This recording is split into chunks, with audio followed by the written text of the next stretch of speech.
Barry from CCM.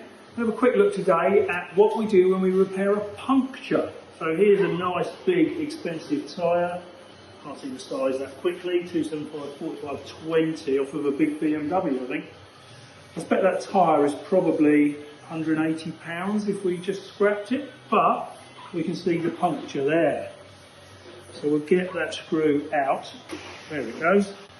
I'm just going to mark where it was so I don't lose it, and then I can flip the tyre over, see where that came through. I can't see it at the minute.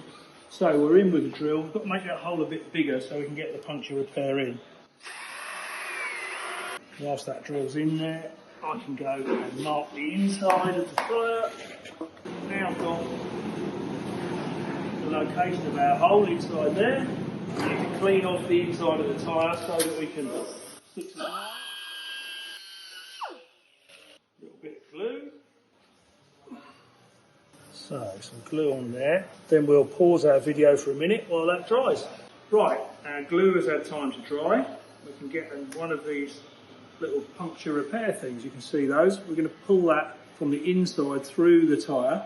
That goes through there. Find my hole in the middle of there somewhere. So that's started to come through. Pull it over, and I will pull that through the hole.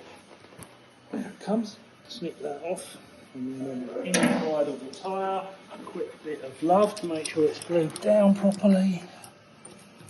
And then we pop it back on the rim, blow it up and check it, and we're done. So that's saved a tyre. So yeah, our puncture repairs cost about £30, really just to do with the time it takes us to do it.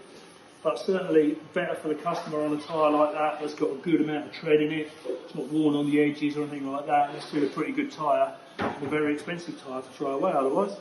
Right, thanks for that. See you in another video.